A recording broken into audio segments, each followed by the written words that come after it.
윤 대통령이 한 걸 왜 나한테 이야기를 하느냐라고 이야기를 하는, 당신들이 물고 빨고 했던 윤석열이라고 전직 대통령 호칭조차 붙이지 않는 이 파렴치한 한동훈 씨에 대해서 우리 고성국 박사님과 함께 이야기 나눠보고자 합니다. 우리 고 박사님 안녕하세요. 안녕하세요. 강행군이시죠? 뭐 괜찮은데요. 예. 근데 뭐 저를 불러놓고 꼭 한동훈이 같은 쓰레기 얘기를 자꾸 시키시는 거. 아, 이게 약간 입이 더럽혀지시게 너무 송구스럽습니다. 제가 많이 까도 됩니다. 우리 좀 그래도 입이 약간 조금 그래도 뭐랄까 정화되는 박 대통령 얘기를 먼저 좀 해보겠습니다, 박사님.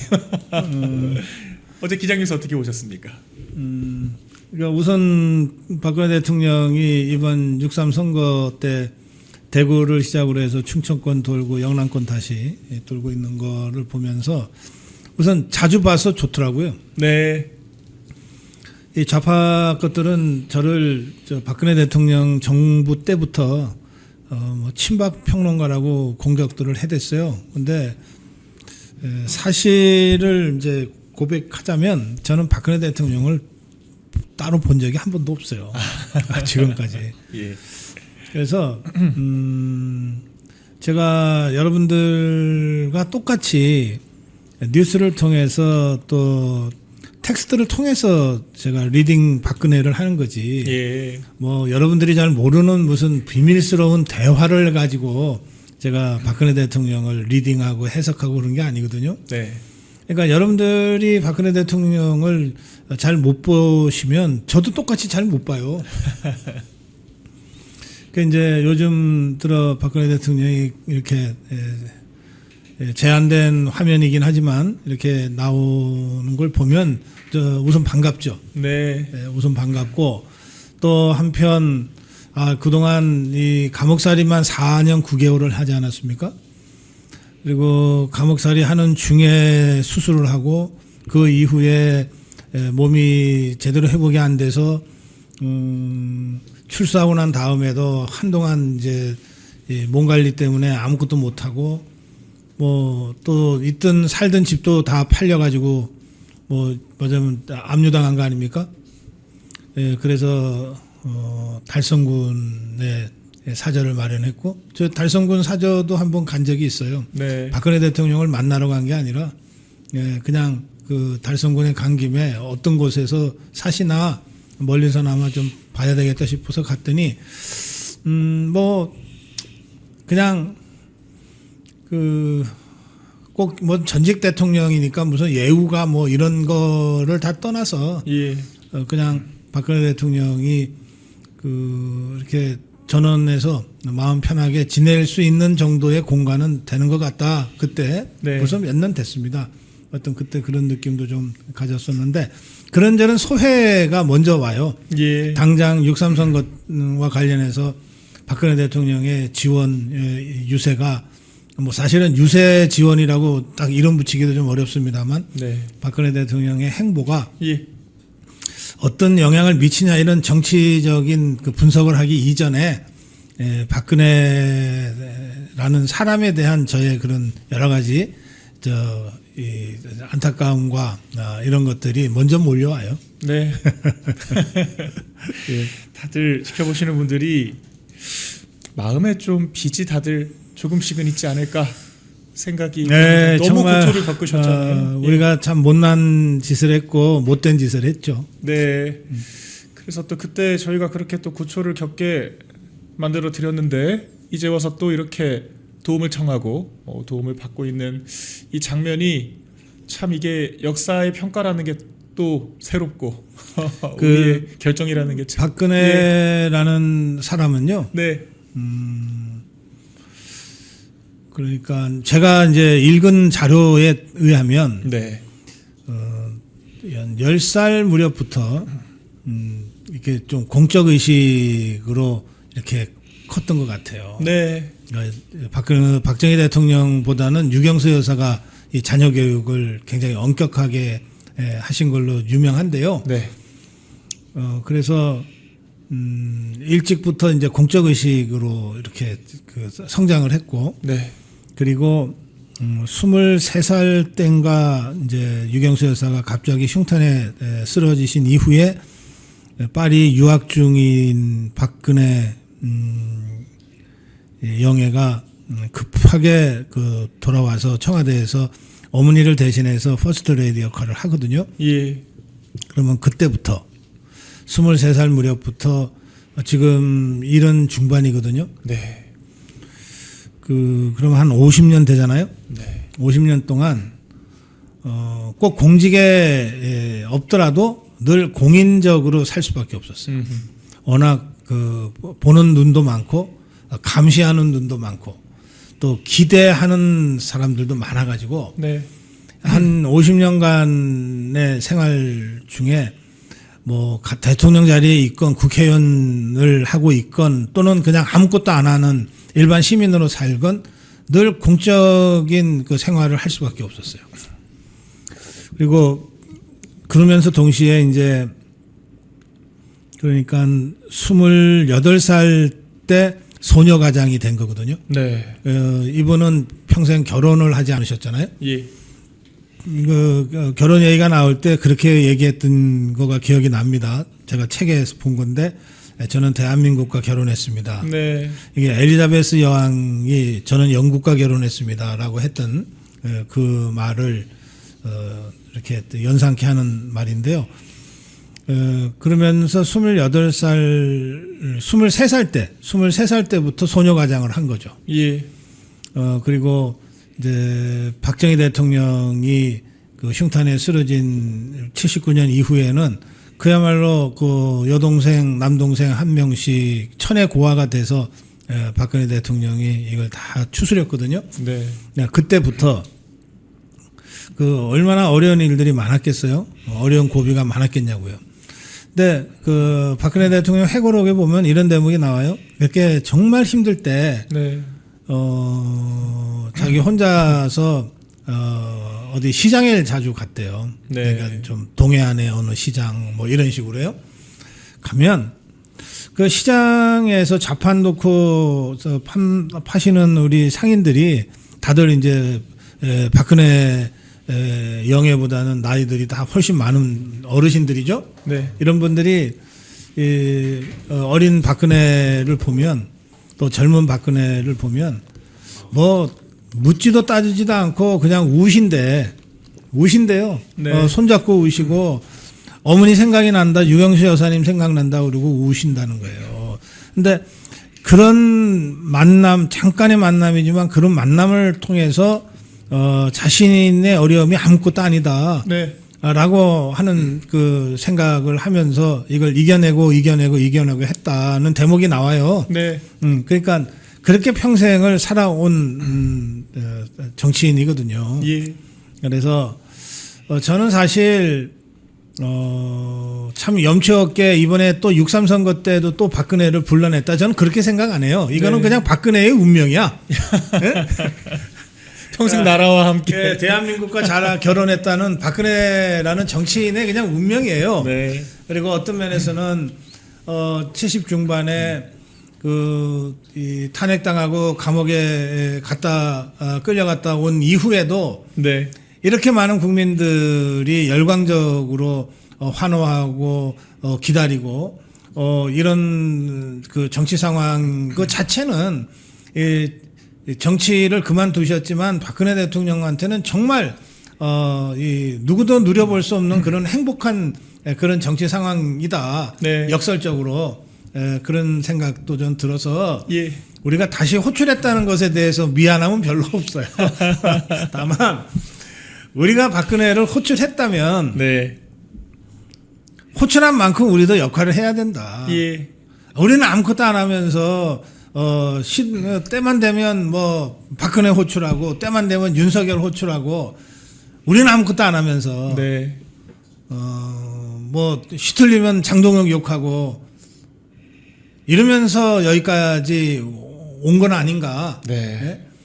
그 장동혁 욕할 시간에 또 우리 국민의힘 욕할 시간에 그 힘으로 그 정력으로 뭔가를 더 했더라면 네. 사태가 여기까지 오지 않았을 텐데 예. 그런저런 생각을 좀 개인적으로 하고 있습니다.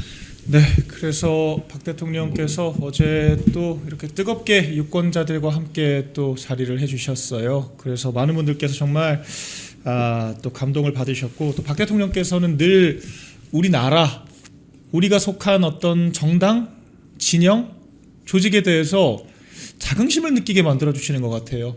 어제 울산 가셔서도 그러니까 어쩔 예. 수 없는 공인이죠. 네, 공적 인간이죠.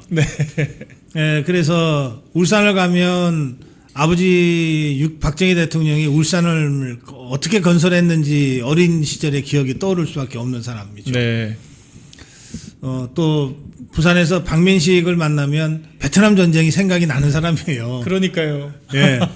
뭐 이거는 이제 박근혜라는 사람의 코드가 그렇게 딱 이 평생을 거쳐서 만들어져 있기 때문에 네, 그거는 다른 사람이 흉내 내려고 그래도 잘 안 되는 거예요. 예, 그런 박근혜 대통령이라 어제 부산에서도 박민식 후보를 만나자마자 월남전 얘기를 했고, 네, 그 박민식 후보의 선친이 그 월남전 참전했다가 중령으로 이제 전사하셨잖아요. 네, 그 얘기를 했고, 울산에서 김태규 후보 만나서는 박정희 대통령이 울산을 어떻게 건설했는지가 네, 떠오른다는 얘기를 이제 하고 이제 그렇게 되는 거죠. 그래서 이게 우리가 저 박근혜 대통령을 보면 이 공적 인간은 어떠한가, 어떠해야 되는가를 다시 한번 정말 생각하게 돼요. 이제 보세요. 이 공적 인간은 말이죠. 사적 영역, 우리 인간은 대개 평생을 사적 영역에서 살다가 죽어요. 맞습니다. 사적 영역이라는 게 뭐냐면, 사적 공간이라는 게 우선 태어나면 가정에서 태어나잖아요. 그건 네. 사적 영역이잖아요. 학교를 가요. 그리고 뭐 취미 생활을 하고 친구를 만나는 게 다 사적 영역이에요. 네, 그러다 직장 다니다가 은퇴해서 뭐 이렇게 인생을 마감하면 이게 다 사적 영역이잖아요. 네, 공적 영역은 어떤 거냐면 선출되는 거예요. 네, 대통령이든 국회의원이든 뭐 구의원이든 어쨌든 국민이 나를 대신해서 일 좀 해달라고 선출하는 게 공적 영역이고, 그렇죠. 그다음에 두 번째 공적 영역은 이 선출된 이 지도자에 의해서 임명되는 거예요. 이것도 아무나 임명하는 게 아닙니다. 선출된 지도자만이 임명할 수 있어요. 맞습니다. 대통령만이 장관을 임명하고 차관을 임명하는 거 아니에요.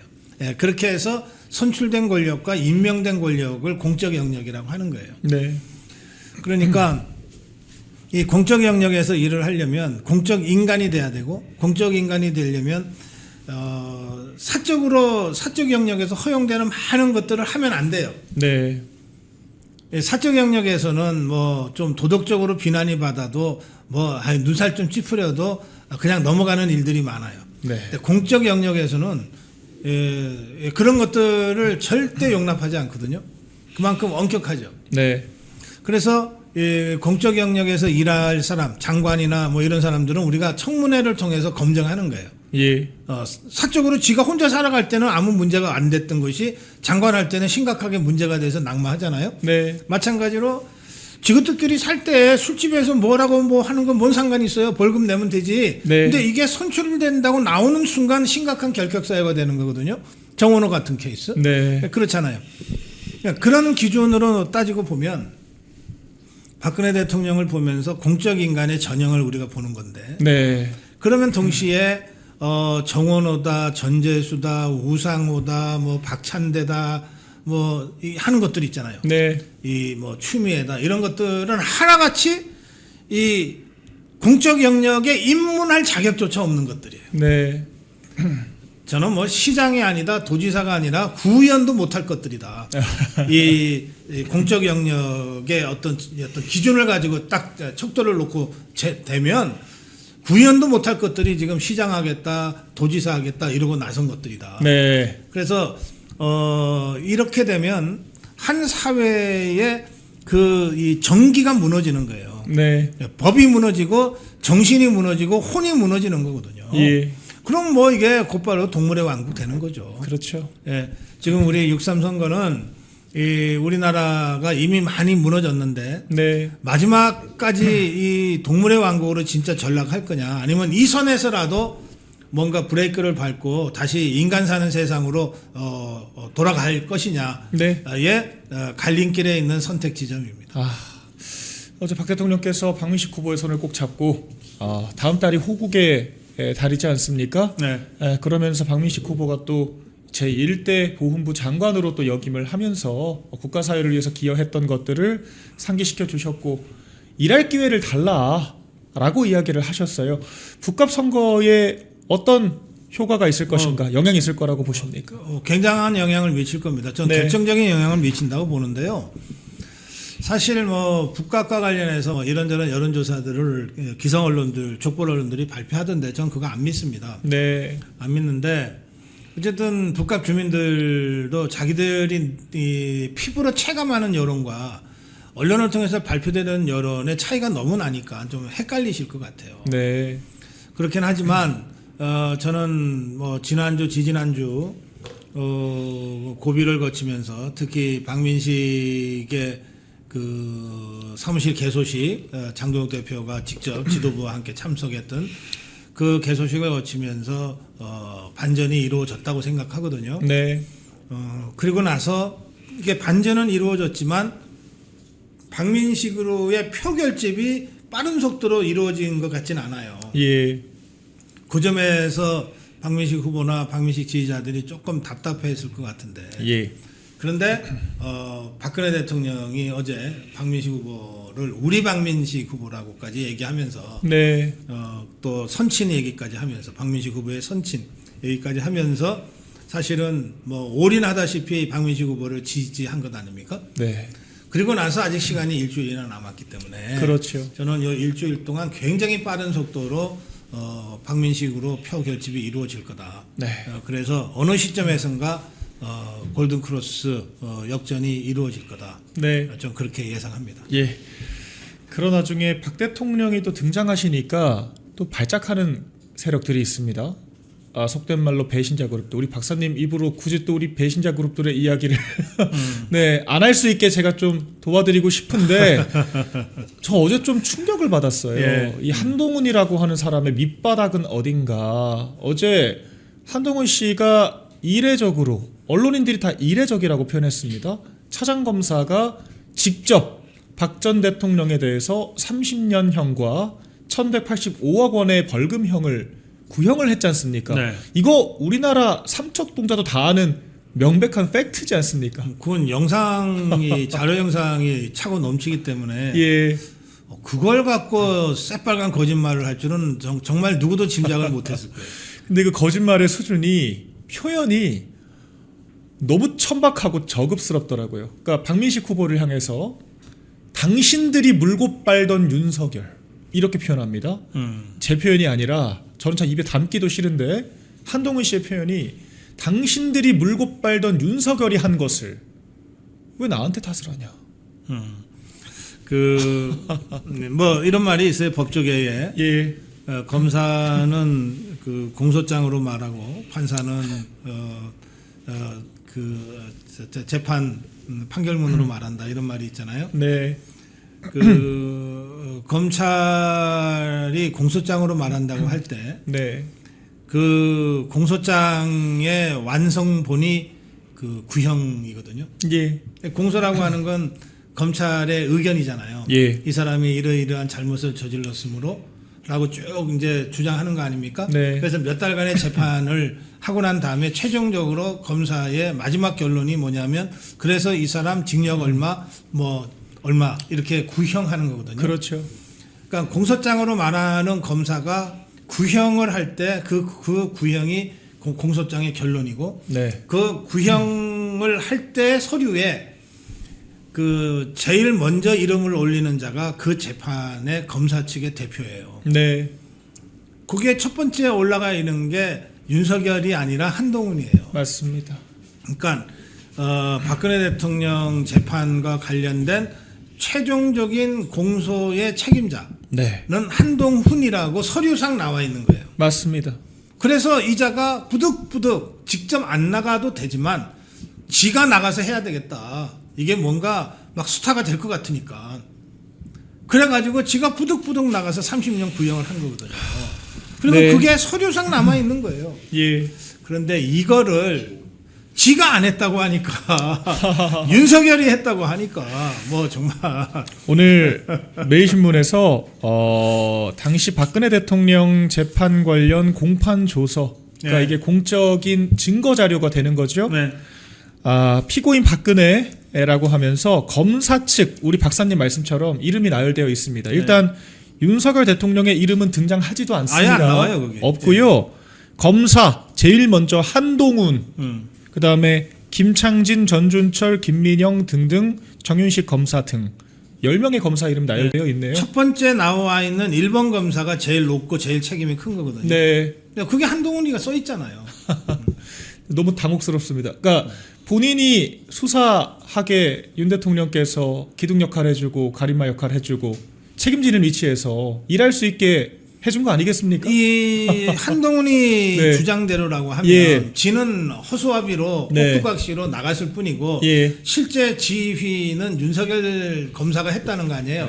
그렇게 따지면 박영수라고 얘기를 해야지. 근데 좀- 특검은 박영수인데. 근데 또 본인 표현으로는 윤 대통령이 자기 키웠다고 하는 거는 개똥 같은 소리라고 하잖아요. 그러니까 자신의 기둥 역할을 할 때는 개똥 같은 소리 나 혼자 다 했다고 하는데 막상 이제 와서는 불리해지니까 이건 윤 대통령이 다 했다라고 뒤집어 이게 씌웁니다. 이제 예. 이 보통 우리 이제 일반 사회에서는요. 네, 이 한동훈이 같은 거는 말로 안 해요. 네, 이런 정말 이 억지 맨날 입만 열면 억지 쓰고 거짓말하는 거를 어떻게 예. 말로 상대를 합니까? 그러니까요. 너 잠깐 와봐라 그러지. 너무 기가 막혀서 이 말장난과 이 정말 상대방에 대한 음해 공작이 상상을 초월합니다. 그러니까 잘된 건 다 자기가 했고 잘못된 건 다 남 탓이고 윗사람 탓이고. 특히 이제 예, 윤석열 대통령에 대해서 한동훈이가 보이고 있는 태도 있잖아요. 네, 이거는 뭐 정치 다 떠나서 예, 정치 다 떠나서 언젠가 윤석열 대통령이 나올 거 아니겠어요? 네. 감옥에서 뭐 평생 사지는 않을 테니까 나올 거예요. 그것도 뭐 오래 그렇게 먼 미래도 아니에요. 저는 곧 나온다고 보는데 그리고 전 윤석열 대통령이 한동훈이를 좀 불러야 된다고 생각해요. 네, 불러서 이자가 이렇게 입만 벌리면 지금 능욕하고 능멸하고 이런 거 있는 것들 있잖아요. 네. 이것에 대해서 한동훈이 입으로 직접 얘기하게 해야 된다고 생각해요. 예, 네. 이건 뭐 정치 떠나서 그러니까 인간이라고 하는 게 최소한의 염치가 있고 네, 최소한 지켜야 될 뭐가 있어야 인간이지. 그러니까요. 그런 게 없는 거는 그야말로 인간의 탈을 썼을 뿐이지 그게 인간이 아니거든요. 그게 인두껍 썼다 그러잖아요. 인면술심이라고 하죠. 아니 그냥 동물이에요, 동물. 네. 그냥 한동훈이 이거는 그냥 동물 수준이에요, 지금.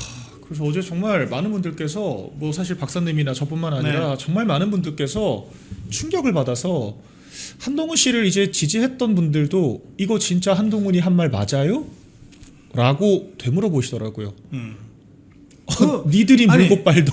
아직도 이 한동훈 지지를 하는 사람들은 아직도 한동훈이한테 쏟고 있는 거죠. 저는 그렇게 생각합니다. 아니, 예. 한동훈이의 실체를 알고 어떻게 지지하지? 그래서 저는 원희룡 장관 때가 생각나더라고요. 네. 그때 전당대회 당시에 정말 절규에 가깝게 호소를 하지 않았습니까? 네. 한동훈 당대표 되면 윤 대통령 탄핵당한다. 그 얘기를 문자로 당원들께서 한 10번은 받아보셨을 거예요. 정말 절규를 하셨거든요. 네. 정확히 그렇게 됐습니다. 근데 그때도 사실 당원들께서 윤 대통령 지키겠다. 정권 잘 뒷받침하겠다고 했던 한동훈의 감언 이설에 사실 속으셨던 거거든요. 속았죠. 예. 저도 한동훈이가 비대위원장을 맡으면 안 된다고 네. 그때부터 주장을 했는데 그때부터 이 한동훈 똘마니들이 잡혀 찍고 저를 공격하더라고요. 예. 그래서 이 한동훈 똘마니들과의 전쟁이 한 6개월 이상 계속된 것 같아요. 그러니까 이것들이 잡혀 찍고 후군 날 들어와서 댓글창에 난동 부리듯이 네. 그리고 후원자 취소시키고 예. 구독 취소시키고 막 이런 식으로 공격을 때를 몰려다니면서 하더라고. 징그럽게 괴롭히더라고요. 네. 예. 그래서 어디까지 가나 보자고 했더니 별거 아니대. 예. 그래봤자 한 6개월 한 몇만 명 네. 구독자 나갔다가 그 후에 시간이 지나니까 이분들이 다 회복됩니다. 아이고 제가 잘못 생각했습니다 이러고서 예. 다 들어와 계세요 지금 또. 그러니까요. 아무것도 아닌 것들인데 이게 예. 예? 겪어보니까 한동훈이 문제거든요. 아무것도 아니에요. 근데 유권자분들의 또 기억이 무뎌질 수가 있고 그때의 그 아픔은 또 회복될 수가 있기 때문에 잠깐 잊었을 수 있습니다. 한동훈이 얼마나 간악한 말로 당원들을 속이고 국민들을 속여서 탄핵이라고 하는 결과까지 이끌어가게 됐는가에 대해서 저희가 이번 선거를 통해서 다시는 같은 실수를 반복을 하면 안 되겠다. 예. 이런 생각이 듭니다, 박사님. 저희가 좀 더 오래 박사님께 좀 질문을 드리고 싶은데 좀 네. 시간 관계상 네. 마지막으로 이 질문만 좀 드려보겠습니다. 그래요. 예. 이제 선거 6일 정도 남았거든요. 좀 전반적인 판세 어떻게 평가를 하시는지 예. 여쭙겠습니다. 이게 이제 이 족보 언론이나 좌파 언론들이요. 처음에는 막 아니면 말고식으로 막 아무렇게나 막 예측이랍시고 해요. 15대 1이다 뭐. 그런데 그랬죠. 근데 선거가 다가오면 너무 많이 틀리면 안 되잖아요. 예. 지것들도 그 후에 장사해먹기가 어렵잖아. 그래서 이제 현실에 좀 가깝게 이 조정을 해. 지것들 딴에는 미세 조정이라고 하는 걸 해요. 네. 그런데 최근에 이것들이 너무 빠르게 조정을 했어. 우리 박민양 대변인 말씀하신 대로 15대 1이다라고 했던 것들이 어느새 국민의힘이 7군데 8군데에서 저 혼전을 벌이고 있다로 바뀌었어요. 그러면 국민의힘이 7군데 8군데면 지금 16개 아니에요. 네. 그러면은 16개를 8개로 나누면 8대 8. 네. 7개로 나누면 7대 9 아니에요. 예. 거의 절반으로 1대1 게임이 지금 되고 있다 이 말이잖아요. 네. 그래서 근데 특히 이제 이것들은 다 뭐 여론 가지고 얘기를 하는데 여론조사는 추세가 중요하잖아요. 맞습니다. 제가 대자유청 여론조사를 계속 하면서도 느꼈고 또 이리저리 그 후보들이나 후보의 그 지지자들과 대화를 하면서 체감하는 그 여론의 변화도 있어요. 네. 그 보면 한 3주 전부터 반전이 시작됐어요. 예. 3주 전. 맞습니다. 예, 3주 전이 어떤 사건적 계기가 있냐면 장동혁 대표가 본격적으로 지방유세 시작하는 시점이에요. 네. 예, 그리고 나서 그 2주 정도 후에 박근혜 대통령의 지방행정 일정이 시작되거든요. 예. 그러니까 요때를 전후로 해서 완전히 민심의 변화가 느껴졌어요. 네. 그래서 저는 처음에 이번 지방선거 한 3개월 전에 국민의힘이 8군데 정도 해볼 만하다. 네. 그렇게 말씀을 드렸습니다. 예. 영남 5군데, 충청 2군데, 강원도나 수도권에 한두 군데. 예. 그래서 7개에서 9개 정도를 이길 수 있다. 네.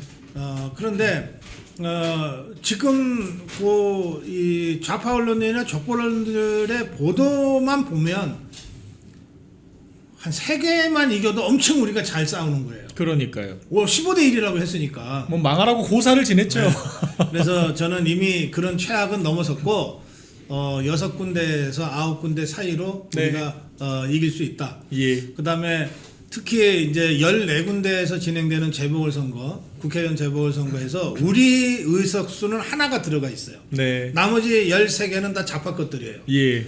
그러니까 여기서 우리가 하나를 이기면은 본전하는 거야. 네. 근데 보니까 4개에서 5개 정도는 우리가 네. 이길 수 있겠더라고요. 아하. 네.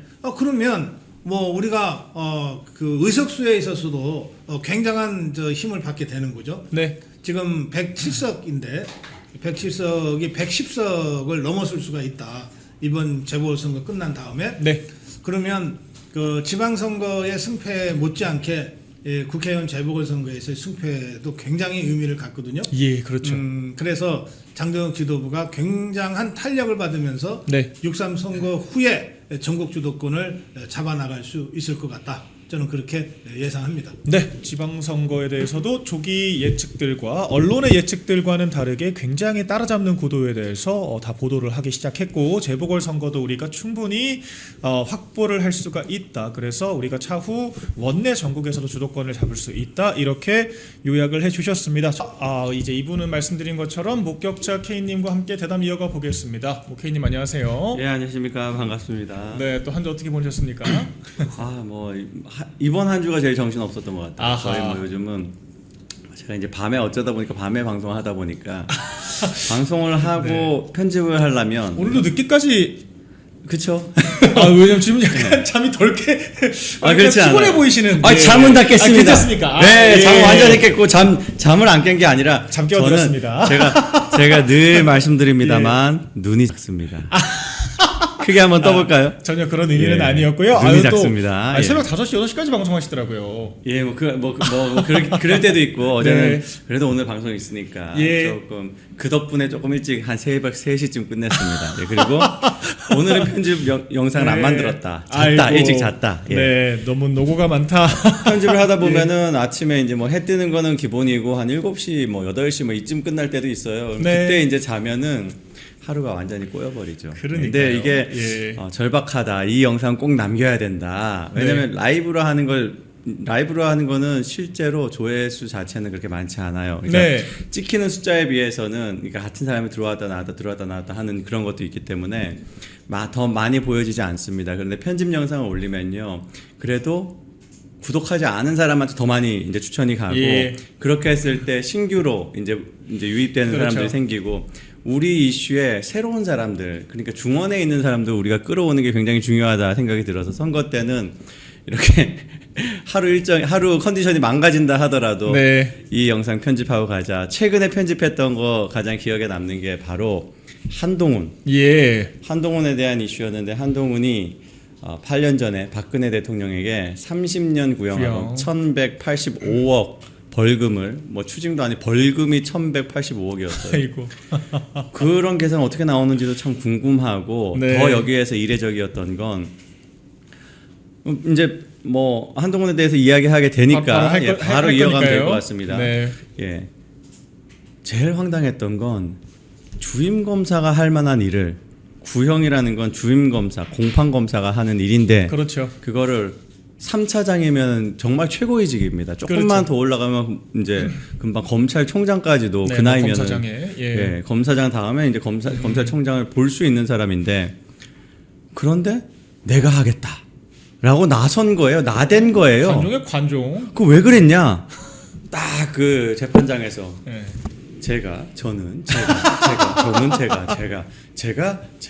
제가 박근혜 대통령을, 박근혜라는 이 거대한 권력자를 무너뜨렸습니다. 이 연출을 하기 위함이 아니겠습니까? 스타 검사 연출인 거죠, 다. 그런 거죠. 네. 그런 걸 위해서 했다. 그 다음에 기억 남는 건 양승태 대법원장이거든요. 네.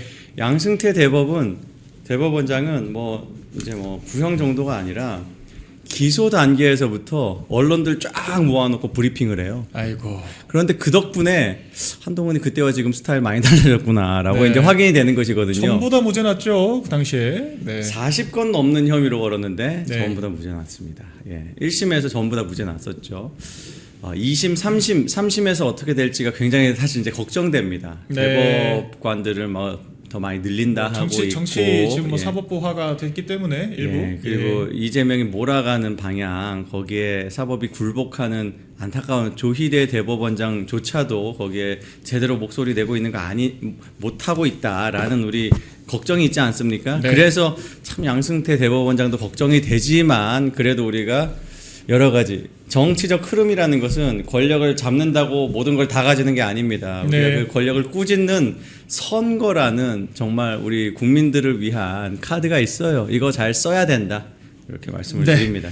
그래서일까 한동훈이 뭐 도둑이 제발 저린다고 하죠. 갑자기 그 한동훈계 쪽 패널들이 박근혜 전 대통령 등판에 대해서 부정적인 언급을 또 하기 시작해요. 우리 우파들은 다 좋아하는데. 그러니까요. 무슨 일일까요? 제가 이제 뭐 가장 최근엔 황당했던 게, 김종혁이 뭐 어디 방송 나와가지고, 예. 박근혜 대통령 그거 아무 효과 없습니다. 아니 좀 무슨 뭐 상황을 보고 나서 이야기해야죠. 등판 자체 등판했다는 뉴스만 듣고 그 얘기하는 거예요. 네. 이제 추경호 시장 대구시장 후보와 이렇게 지금 대구에서 정말 유세 지원을 하고 칠성시장에서 하고 거기에서 나온 장면만 봐도 이건 긍정적으로만 해석할 수 있는 예. 우파라면 네. 무슨 뭐 잘 되는 걸 걱정하는 사람인 거 아유 본질을 말해버렸네요. 잘 되는 걸 걱정하는 사람입니다. 국민의힘이 잘 되는 거 아니 무슨 지금 장동혁 당권파라고 지금 공격하는 대상 있잖아요. 네. 그 장동혁 대표 뭐 김민수 최고 등등 당권 잠깐만요 당권파에 계시네요. 저도 뭐 당권파에 분류가 되고 있습니다. 한 줌 권력도 써보지 못하는 당권파. 예. 예, 그런 지금 당권파에 대해서 공격하는 입장이라면 그러면 추경호에 대해서는 굳이해요. 네. 왜 추경호 지금 선거 돕는 게 왜 뭐가 그렇게 나쁜가? 네. 이 사람들은 그냥 보수 전체가 망하길 바라는 거예요. 국민의힘이 선거 져야 되거든요. 그러니까요. 한동훈 씨 입장에서는. 자, 그러면 어떻게 되냐? 자, 어제 이제 대구 북구에서 불이 났습니다. 불이 나면 재건을 하게 되죠. 네. 재건하려고 불 지릅니까 지금? 그러니까요. 예? 아니 한동훈이 재건한다는 말 자체 가당치 않아. 지가 불 지른 사람이잖아요. 네. 탄핵을 앞장섰잖아요. 탄핵 앞장선 다음에 그 다음에 의총에서 뭐라 그랬습니까? 제가 탄핵했습니까? 제가 표를 던졌습니까? 네가 니네 사람들을 선동한 것 자체가 당권을 가진 사람으로서 한 역할이죠. 그렇죠. 이렇게 뻔뻔한 사람이에요. 그래서 한동훈이라는 존재는 8년 전의 역사부터 보면 예. 박근혜 대통령을 정말 그 혐의를 한번 다시 보세요. 한동훈이 하는 이야기를 한번 들어보십시오. 한동훈이 이렇게 말했다 하고 법률 방송에서 제 이제 채널 가면 있습니다. 법률 방송에서 한동훈의 말을 쭉 적어놨는데 국정농단이라는 단어가 나오고 네. 그리고 부인한다라는 이야기가 나옵니다. 반성이 없다라는 이야기가 나와요. 예. 죄를 안 졌으니까 부인하고 죄를 안 졌으니까 반성할 게 없는 거지. 네. 그걸 국민을 기만한다고 꾸짖으면서 예. 엄벌에 처해야 된다고 30년형을 때린 겁니다. 네. 자, 국민들이 지금 박근혜 대통령과 최서원 씨가 경제 공동체라고 지금 믿고 있나요? 아닐걸요. 예.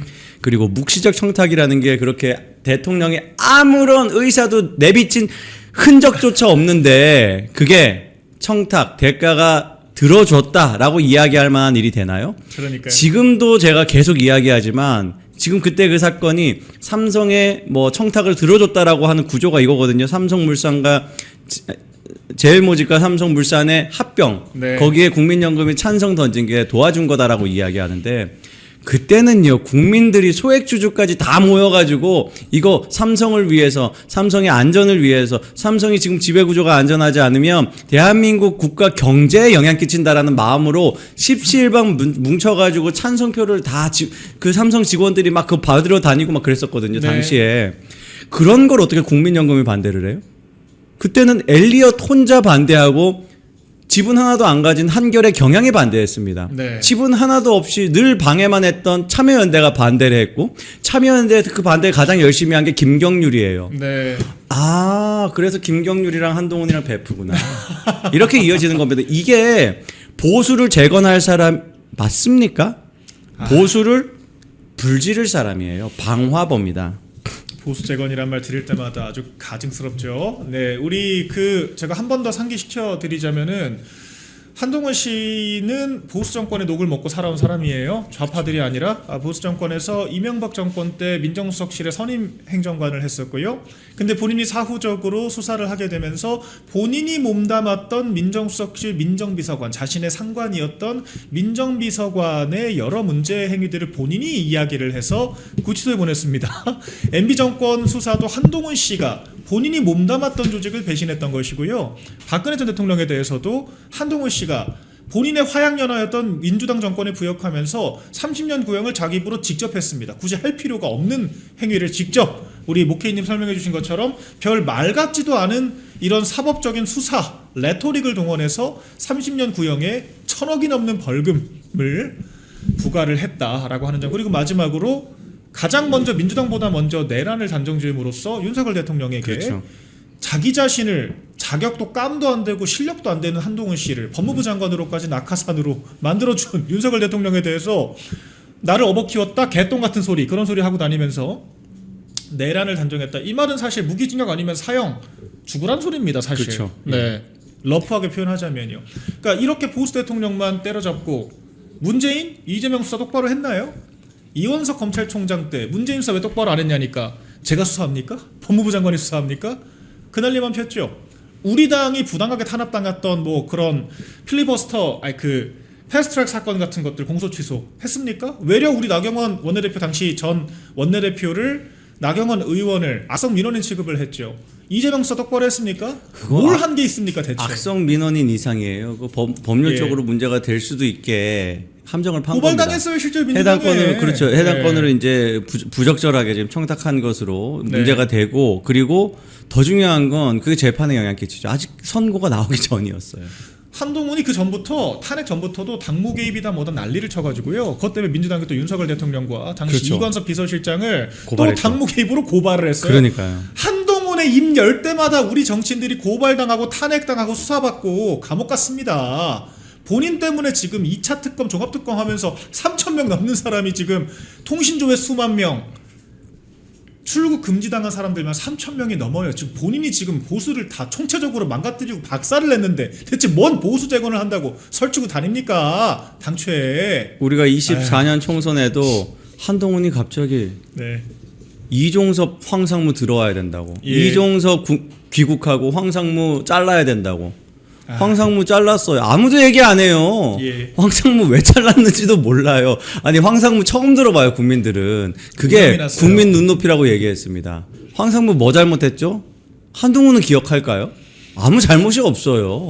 사석에서 그러니까 사석에서 네. 기자들한테 과거 사례 얘기한 거예요. 과거에 보도 그런 식으로 하다가 정말 그러니까요. 안 좋은 사례들이 있었다. 그 얘기한 거 사석에서 얘기한 거를 언론이 녹취 보도한 것 자체가 이건 언론 윤리에 맞지 않아요. 보도 윤리에 맞지 않고 맞습니다. MBC 보도였습니다. 맞습니다. 그리고 그렇다고 치더라도 야 왜 그런 식으로 보도를 하냐. 황상무 수석이 사과를 했으면 그냥 넘어갈 일이에요. 그럼요. 이거를 끝까지 이종섭 때문에 황상무 때문에 뭐 김건희 무슨 뭐 도이치 뭐 때문에 무슨 뭐 디올백 때문에 그 난리를 쳤어요. 한동훈이. 국민 눈높이로 선동을 하는 게 딱 예. 지금 민주당이 스타벅스 가지고 하는 거랑 똑같아요. 네. 민주당은 스타벅스 가지고 저렇게 하면은 확 타올라가지고 국민들이 다 같이 동참하고 더 많은 사람들이 동참하게 될 것이다. 쉽게 말하면 중도 정도면 이 압력이 넘어오겠지라는 생각을 했겠죠. 네.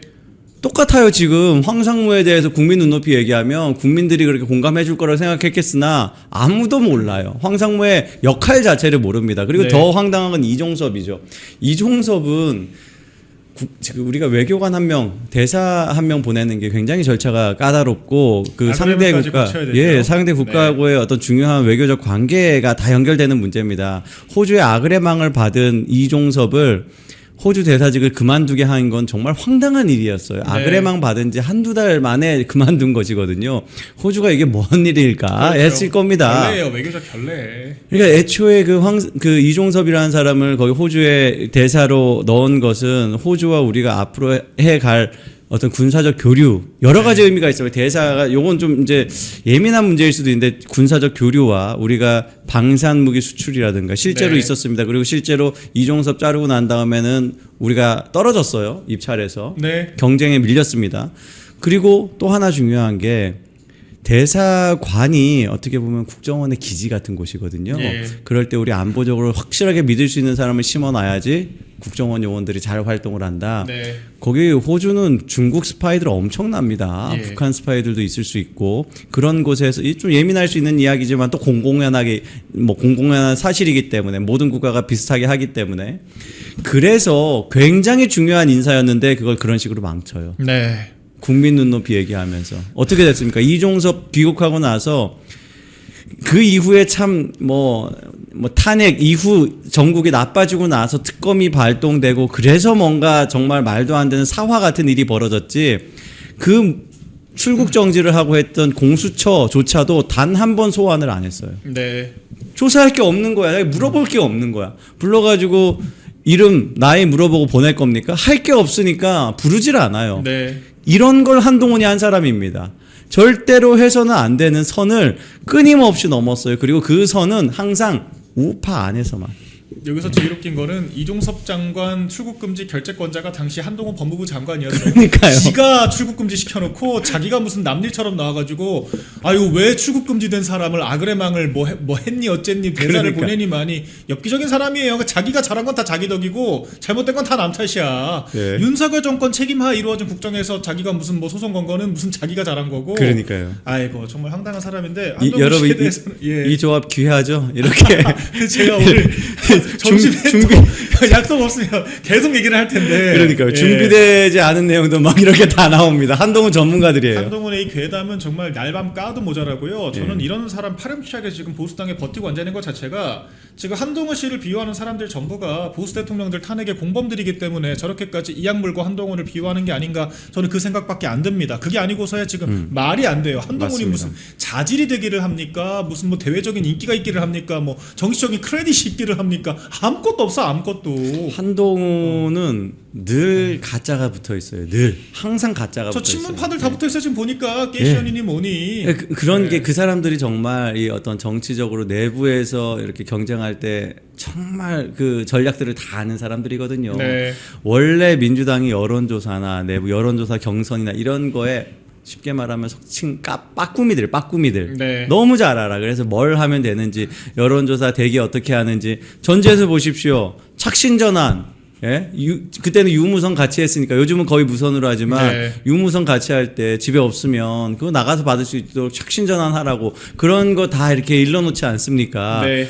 그 좌파들은요 이 정도 노하우는 그냥 쫙 퍼져 있어요. 좌파들이 그 경선 때 역선택하는 것도 아주 그냥 기가 막히게 합니다. 여러 가지 역선택도 그 역선택 방지 조항도 피해 가지고 하는 기법들도 다 알고 있어요. 그러니까 네. 우파가 순진해 항상. 맞아요. 그런데 그게 지금 들어온 겁니다 지금. 예. 아니 그냥 민주당에 들어가서 해라. 한동훈이 민주당 입당해서 했으면 얼마나 그 안에서 늘상 하는 경쟁 네. 경쟁력 있으면 거기서 이기면 되는 거지. 제가 볼 때 민주당이었으면- 하정훈이 이겼겠구만. 민주당이었으면 진작 쫓겨났죠. 아, 그렇구나. 민주당 지금 김용남 뭐 이런 사람 날리는 거 보세요. 아니, 민주당 네거티브의 수준은 우리 보수 우파들이 너무 순진하고 우리가 너무 착해서 저런 배신자 하나 지금 제대로 정리를 못하는.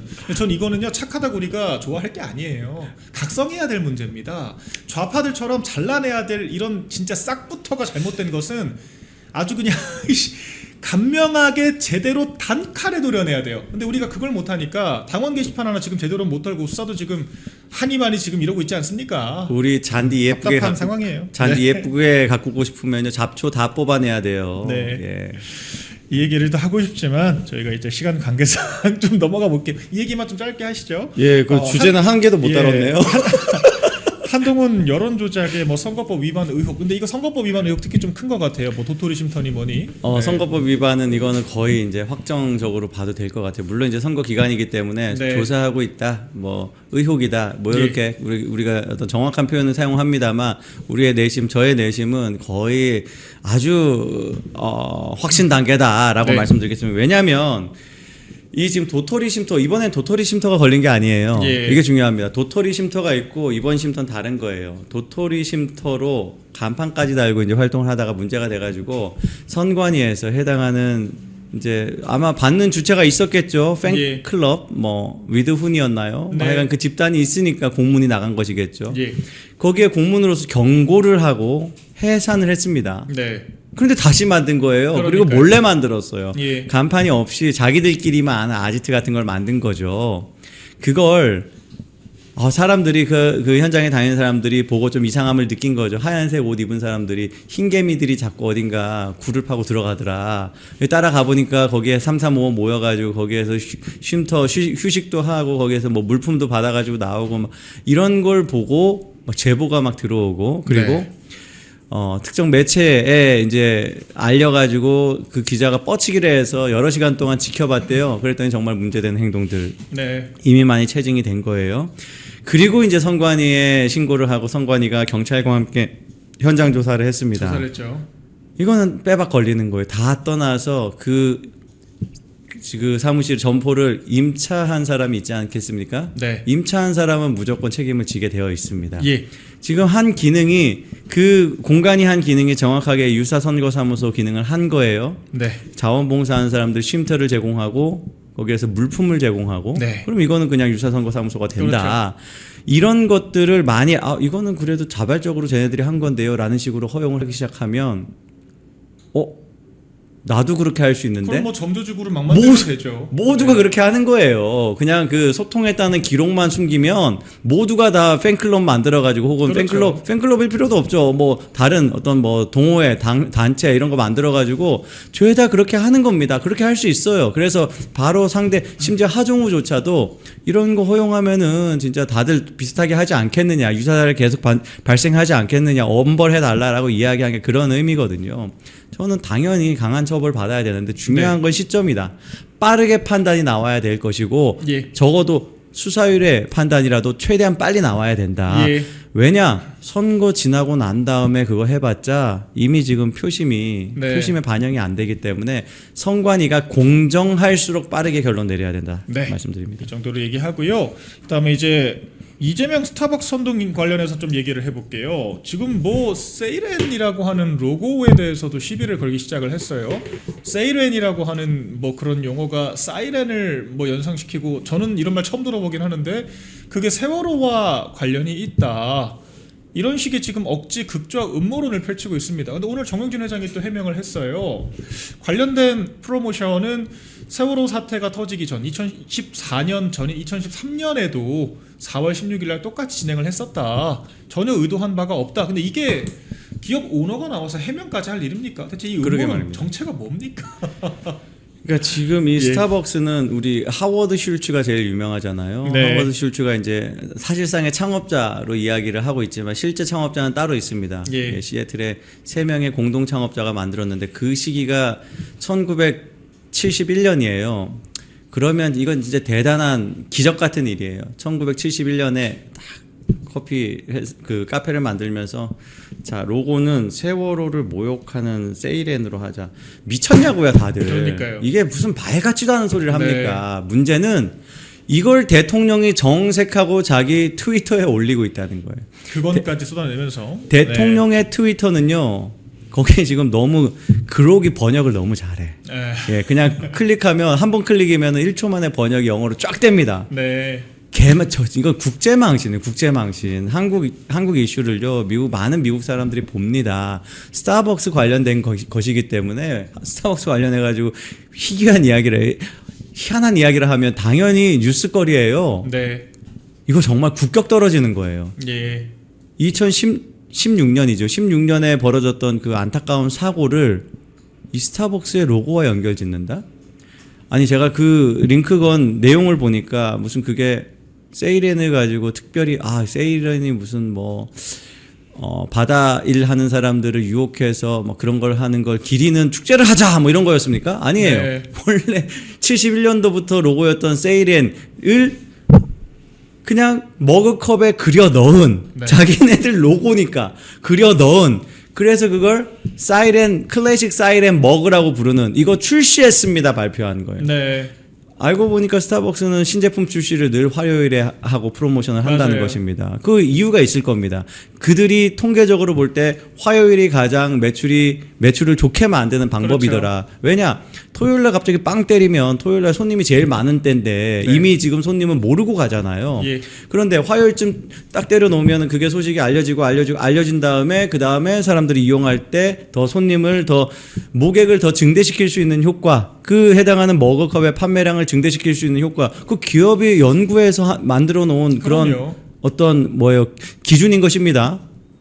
어떻게 해요? 그러면 그때만 토요일로 바꿉니까? 그러니까요. 말이 되는 이야기냐고요. 그리고 그게 문제면 정확히 지금 장동혁 대표도 이야기했어요. 세이렌 자체가 문제면요. 로고를 떼야 됩니까? 네. 로고에다가 흰 천이라도 두를까요? 그게 더 좋은 것처럼 보일걸요? 예. 오히려 우리가 일상으로 못 돌아가면 그게 더 이상한 거예요. 네. 장동혁 대표가 정확히 그러니까 너무 비유를 너무 잘하셔. 이재명 지금 쌍방울 팬티 입었습니까? 안 입었습니까? 쌍방울 팬티 입은 사람들 다 공범이에요. 이제 대북 송금의 공범입니까? 네. 이렇게 되는 거예요. 이 코미디 같은. 그런데 오늘 아마 채널 A 기자였던 것 같은데 장동혁 대표가 오늘 10시에 기자회견했는데 질문을 이걸 던져요. 예. 스타벅스 관련해 가지고 반응이 너무 세다. 너무 극단적으로 해 가지고 국민의힘의 많은 후보들이 걱정하고 있다. 통계 내봤습니까? 예. 4천 명 달하는 후보 중에 걱정 몇 명 하는지 한번 통계 내봤어요. 네. 배현진이 저 난리치는 거에 걱정하는 정치인은 한번 통계 내봤습니까? 그런 질문을 또 해요. 어디 매체인가요? 채널 A인 것 같아요. 예. 그런데 네. 그 질문에 장동혁 대표가 기가 막히게 답변을 했어요. 네. 이 질문에는 이제 한병도의 비난도 포함되어 있었거든요. 예. 이재명을 달나라로 보내라. 내가 하는 게 내가 지금 문제 일으킨 것에 대해서 대응하는 게 문제면 그 발언이 세면 표현 수위 가지고 이야기한다면 이재명 표현 수위 어떻냐? 이재명은 지금 세일엔 뭐 그 비읍 시옷 뭐 그러잖아요. 그렇죠. 구분해서. 비읍 시옷도 하고 있고 그 지금 세월호 유족들은요 지금 전혀 아무 생각도 없는데 지금 그런 식으로 머그컵한 거 가지고 지금 세월호 유족들 언급되는 것 자체 그게 더 상처예요. 그게 네. 트라우마 자극입니다. 오히려 그래요. 그런 걸 자기 그 트위터에 그 표현도 굉장히 그 강도 높은 표현으로 비난을 했어요. 그러니까 아예 단정을 짓고 네. 이거는 그런 의도로 고인을 조롱하려고 한 거다라고 단정을 짓고 이런 것도 아예 퇴출해야 된다라는 걸 아주 강한 수위로 이야기했거든요.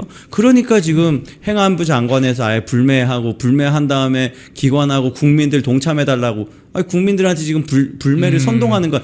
지금 정부가 불매를 선동하는 거예요. 이런 게 강도가 높지 않아요? 네. 이걸 채널 A가 더 비판해야 되는 거 아닙니까? 예. 이걸 지금 장동혁 대표를 지금 비판한다고요? 이재명이 국무회의에서 쌍욕에 가까운 발언을 하는 것에 대해서는 작심 발언이니 직격이니 그렇게 네이밍을 붙여요. 기자들이. 우리가 근데 야당 대표에 대해서는 그러니까. 논란이다. 막말이다. 그건이다. 이렇게 딱지를 붙이더라고요. 네. 우리가 그 누구죠? 네타냐후 체포에 대해서 우리가 많이 비판하지 않았습니까? 네. 특히 거기에는 그 앞단에 더 재밌는 게 있었더라고요. 가자지구와 이스라엘은 관계 없지 관련 않아요? 없다. 예, 예. 그 얘기 너무 황당하잖아요. 예. 그거를 보도하는 매체가 별로 없었는데 네. 영상을 제가 쓰기 위해서 찾아보면 어떤 영상들이 걸리냐? MBC, JTBC 이런 매체가 야 이재명이 정말 이렇게 질문을 꼼꼼하게 하는데 준비를 안 한 저 차관 문제다. 차관이 문제다라고 이야기해요. 예. 차관이 대답 못한 거는 몰라서 못한 거 한 개도 없어요. 네. 대답하면 이재명이 비읍시웃되기 때문에 안 한 겁니다. 아니 그러니까 그 차관은 마음이 이랬을 거예요. 눈빛이 흔들리잖아요. 그게 몰라서가 아니고 카메라 꺼지면 말씀드릴게요. 이런 표정이었어요. 제가 느끼기에는. 예. 그걸 그런 식으로 이재명을 찬양하면서 이재명한테 흉이 될 만한 상황은 공무원을 떠넘긴다? 네. 저는 이거 어마어마한 폭력이라고 생각을 합니다. 네. 국가가 폭력을 하고 있고 매체들이 거기에 동조하고 있어요. 정말 대한민국 심각하다. 이건 가장 큰 문제는 권력이 독재를 위해 남용되고 있는 가장 대표적인 형태라는 것. 네. 이런 것들이 지금은 남용이지만 언젠가는 상시가 될 수 있어요. 예. 상시 그냥 언제든지 이재명이 하고 싶은 대로 법을 새로 만들고 네. 그냥 자기가 방송에서 이야기하면 누구 한 명 표현 죄송합니다. 누구 하나 뭐 드럼통? 예, 죄송합니다. 통님이라고 하다 통님. 예, 뭐 그렇게. 무슨 통인지 모르겠고 예, 하동우가 통님이라고 하더라고요. 예, 뭐 이렇게 될 것 같고 예. 그런 상황을 우리가 이 선거가 만일 진짜로 저들이 이야기하는 것처럼 1대 15요? 뭐 그렇게 되면 무조건 그렇게 됩니다. 네. 우리 반드시 막아야 됩니다. 만약 우리가 정말 7석 광역단체장에서 7석 8석 저는 이재명 레임덕이 진짜 어마어마한 속도로 올 거라고 봅니다. 그렇죠. 그래서 이 어떤 국가의 위기를 또 절감한 박근혜 전 대통령께서 지난주부터 본격적으로 선거 유세, 선거 지원에 나서셨어요. 그리고 이렇게 저는 판도를 한순간에 바꿀 수 있는 정치인이 역대 있었는지 앞으로도 있을까 싶은데요.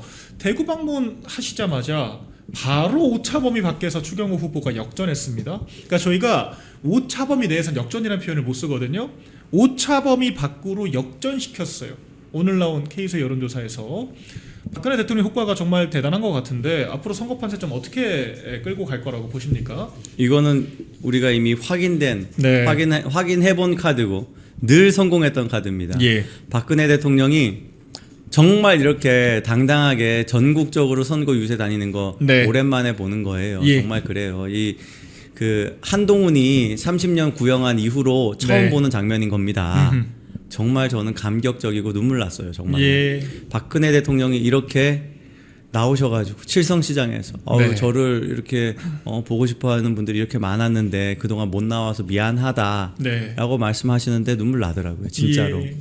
그런데 이 눈치 없는 혹은 진짜 이 우파를 사랑하는 마음을 가진 우리 어머니 추미애께서 음흠. 박근혜 선거판 돌아다녀 국정농단 사죄해야지 이렇게 얘기해 준 거예요. 네. 추미애는 김부겸이랑 많이 친하잖아요. 안 친한가? 아이고. 혹시 경쟁자로 느꼈나요? 추미애가 볼 때 김부겸 잠깐만 내가 아무리 경기도지사 돼도 대구시장 김부겸이 더 대단해 보일 수도 있는 거 아니야? 그럼 저거 제껴야 되겠다. 낙선 운동했다. 이건가? 그러면 성공하셨습니다. 바로 여론조사로 확인. KSOI가 우리한테 별로 유리하게 나오는 여론조사 아니에요. 네. 저 여론조사 기관별로 경향까지도 저에겐 빅데이터가 있습니다. 네. 여론조사 거의 다 보기 때문에. 그래서 KSOI에서 이렇게 나왔다, 오차범위 밖으로 갔다. 저는 굉장히 고무적인 현상이고, 예. 이거는 오롯이 박근혜 대통령 효과다라고 우리가 강하게 이야기할 수 있고, 네. 이것은 전염될 효과다. 음흠. 그러니까 박근혜 대통령 갔다 지금 다녀오시니까 이렇게 올라갔다. 지금 추경호 후보와 지금 김부겸 후보는 오차범위 안 정도가 아니라 거의 소수점으로 계속 붙어있는 거의 그런 수준이었잖아요. 그랬었죠. 그런데 이렇게 10% 차이를 바로 벌렸다라는 것 자체가 이건 박근혜 대통령 효과는 그냥 살아있다 정도가 아니라 너무 강렬하다. 그러니까요. 다른 대단한 것 지역에서도 같습니다. 다른 지역에서도 그 효과는 벌어질 것이고 대구 칠성시장보다 더 많은 사람이 모였던 게 어제 충청도였다. 맞아요. 공주, 충청, 옥천, 천, 공주. 대전, 공주에 사람들이 다 미어 터졌어요. 네, 수천 명 인파가 몰렸다고 전해지고 있습니다. 사진들을 네. 보면 정말 압도당합니다. 네. 예, 그 현장에서 아까 이제 김민수 최고도 말씀하시던데 빠져나오는데 1시간 걸렸다고. 예. 김민수 최고는 이렇게 와서 이제 인사하면 다 한 명 한 명씩 정성껏 응대하거든요. 예, 1시간이면 짧게 끊으신 것 같아요. 그 인파를 보면.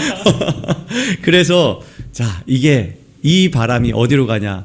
부산으로 갑니다. 네. 강원으로 갑니다. 네. 다 지금 우리가 아슬아슬하다. 예. 우리가 이기고 있는 여론조사 있어도 아슬아슬하다. 특히 부산 같은 경우는 이기고 있는 여론조사가 아직 없다. 네.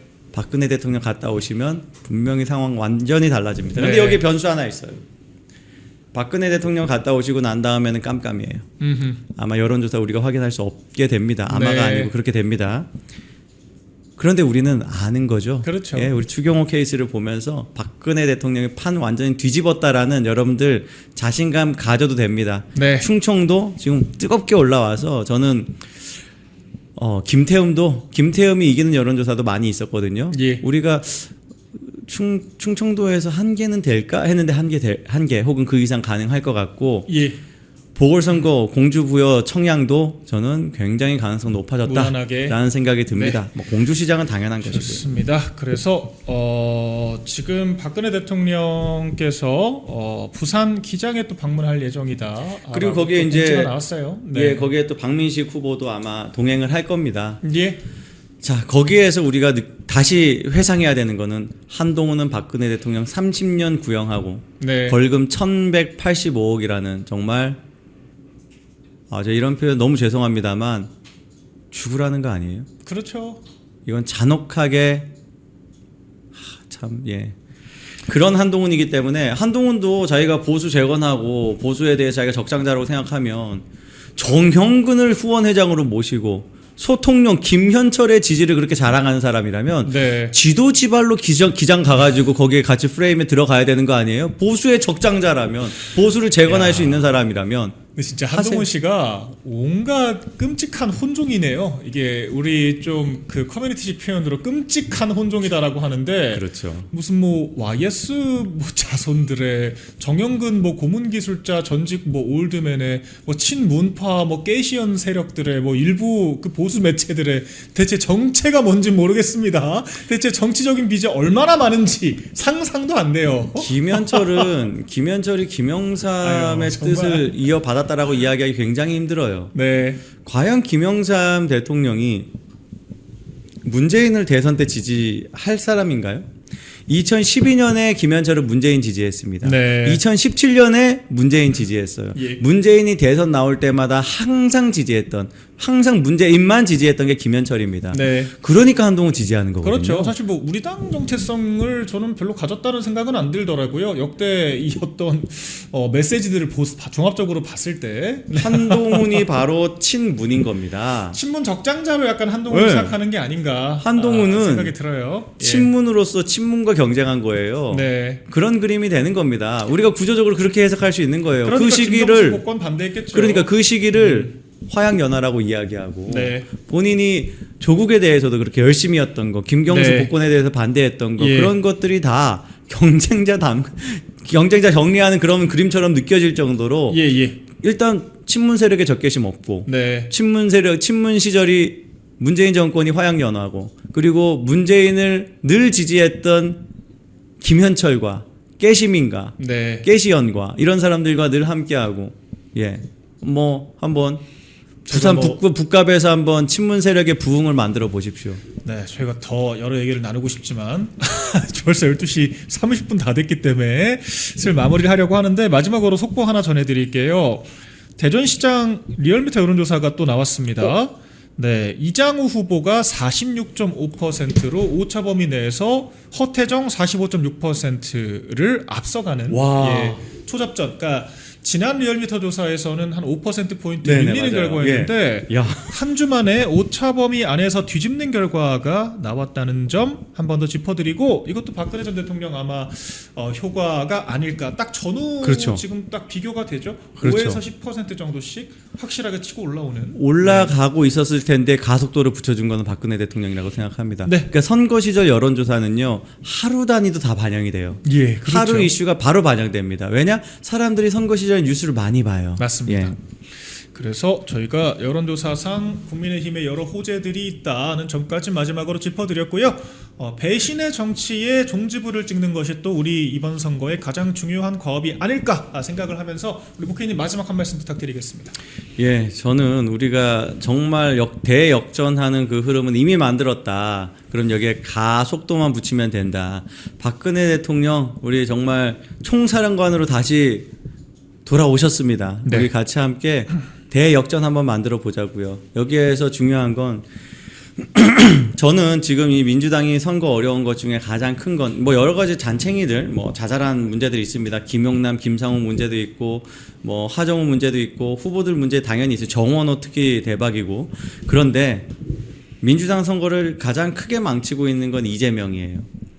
민주당 지금 선거 뛰고 있는 선수들 그리고 심지어 정청래조차도 마음속에 다 똑같은 마음 가지고 있을 겁니다. 네. 그래서 장동혁 대표가 이재명을 달나라로 보내던가 라는 말에 다 같이 공감하고 있었을 거예요. 여러분 여기가 약점입니다. 이재명을 매우 몰아치세요. 이재명이 하루하루 우리가 정말 물고 뜯고 맛볼 수 있는 그런 먹잇거리를 계속 주고 있습니다. 제가 오히려 이렇게 표현하니까 오히려 뭐 좀 가볍게 느껴지네요. 이재명이 정말 해서는 안 되는 폐악질을 하고 있습니다. 그리고 중도가 공감할 만한 일들을 드디어 하기 시작했어요. 중도가 공감할 만한 바보짓을 하기 시작했어요. 그거 이재명이 하는 거 저거는 정말 말도 안 되지 라고 할 만한 걸 하기 시작했다. 그 대표적인 게 스타벅스예요. 스타벅스를 아니 거기 지금 기업에서 마케팅이 그렇게 나왔다 한들 마케팅 담당자를 자르고 해고하고 정리하는 거지 여기에 제가 공감하냐 안 하냐 그 얘기가 아닙니다. 하면 되지 그걸 왜 전 대통령이 나서서 불매운동해? 라는 거는 정말 설득하기 너무 쉬운 주제입니다. 이걸로 여러분들 주변 사람들 설득하시길 바란다. 뭐 전혀 이제 정치에 대해서 깊게 들어오지 않으셨던 분들이 최근에 정말 공통적으로 하는 말이 있습니다. 저 좀 싸함이 느껴지는데요? 라고 시작해요. 여기가 기회입니다. 그 사람 설득하십시오. 한 사람의 3명, 안 되면 한 사람의 1명만이라도 무조건 민주당 찍겠다라고 골수로 민주당인 사람은 굳이 애쓰지 마십시오. 정치 얘기 많이 안 하는 사람 지금 스타벅스로 딱 건드려 보면 바로 넘어옵니다. 이렇게 우리가 한번 변화를 구경하는 것이 아니라 만드는 주역이 됩시다. 네, 감사드립니다. 방금 제가 인용드렸던 뉴스핌 대전시장 여론조사는 리얼미터가 아니라 RN서치 조사라고 하는 점 정정하겠습니다. 오늘도 우잘사 1시간 반 정도 힘차게 달려봤습니다. 이제 선거 정말 일주일 앞으로 다가왔는데요. 저희 우잘사도 더 가열차게 달려보도록 하겠습니다. 저는 내일 11시에 또 같은 시간에 여러분들께 인사드릴 수 있도록 하겠습니다. 시청해주셔서 감사드립니다.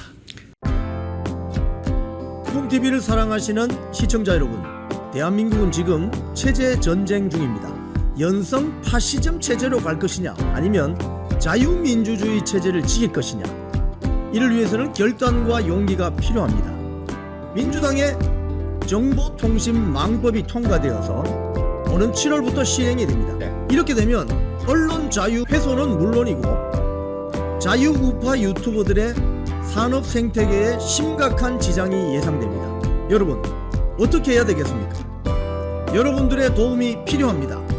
여러분들이 우잘사 회원에 가입하셔서 대한민국 체제 전쟁에 승리하고 국민의힘 장동혁 지도부를 지켜내고 정보통신망법을 비롯한 언론 자유를 심각하게 훼손하는 여당발 공세에 대응해 주시기 바랍니다. 우잘사 회원 많이 가입하셔서 함께 가는 여정을 만들어 갑시다. 감사합니다.